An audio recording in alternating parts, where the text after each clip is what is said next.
तो वहीं उन्नाव में कुल 16 नगर पंचायतें और 3 नगर पालिकाएं हैं। लेकिन अगर नगर पंचायत मोरवा में सियासी पारा चरम पर है। यहाँ पर बीजेपी से टिकट न मिलने पर एक प्रत्याशी ने बीजेपी के प्रत्याशी के प्रस्ताव को धमकाकर प्रस्ताव वापस करवा लिया है, जिसके बाद बीजेपी से प्रत्याशी विवेक सेठ का पर्चा खारिज हो गया है। हालांकि बीजेपी से नामांकन कराने से पहले विवेक सेठ ने 14 अप्रैल को अपना निर्दलीय नामांकन भी भर लिया था। इसलिए नगर पंचायत मोरवा में कुल 5 प्रत्याशियों में सभी निर्दलीय हैं। वहीं प्रस्तावक ने निर्दलीय प्रत्याशी नवनीत शुक्ला पर धमकाने और प्रस्ताव वापस लेने का दबाव बनाने के थाने में प्रार्थना पत्र देकर गंभीर आरोप लगाए हैं। वहीं विवेक सेठ किसी भी प्रकार से प्रस्तावक धीरेद को मनाने में लगे हैं ताकि वो बीजेपी के सिंबल से चुनाव लड़ सके। साथ ही विपक्षी प्रत्याशी की टीसी और गजट पर भी जन्मतिथि में अंतर और नामांकन पत्र में संपत्ति का विवरण छुपाने को लेकर आपत्ति भी दर्ज करवाई गई है।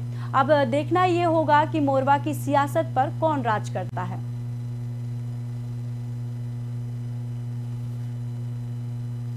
नामांकन की प्रक्रिया लगभग समाप्त हो चुकी है। आज हमारे साथ बात करने के लिए मोरवा के भाजपा के प्रत्याशी, इनका पर्चा निरस्त हो चुका है, विवेक सेठ जी हैं। इनसे पूछेंगे कुछ सवाल किन मुद्दों को लेकर चुनाव लड़ रहे हैं। विवेक जी, आपका स्वागत है ओंकार न्यूज पर। आप किन मुद्दों को लेकर चुनाव लड़ रहे हैं? मैं मुख्यतः विकास के मुद्दों को लेकर के चुनाव लड़ रहा हूँ, क्योंकि मोरवा विकास से बहुत ज़्यादा अछूता है। विकास कह सकते हैं यहाँ पे हुआ ही नहीं है।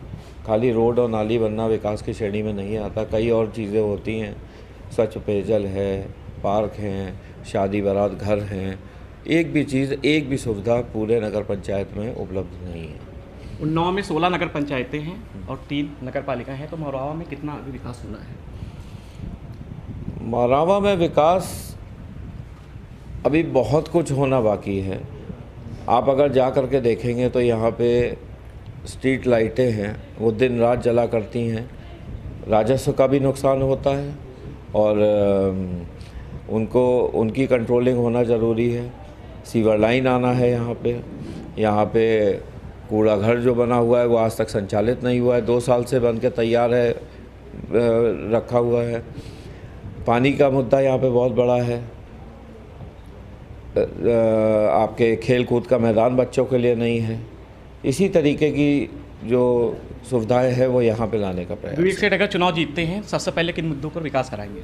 सबसे पहले जो मूल सुविधाएं जनता की होनी चाहिए, सबसे पहले उस पर काम करूँगा कि उनका सुधार हो जाए। उसके बाद जो बड़ी योजनाएं हैं उस पर काम किया जाएगा। ये हमारे साथ बात कर रहे थे मोरवा से विवेक सेठ जी, जो प्रत्याशी हैं भारतीय जनता पार्टी के। बहुत बहुत धन्यवाद आपका विवेक जी, बहुत ओंकार न्यूज़ से बात करने के लिए। चुनाव के प्रथम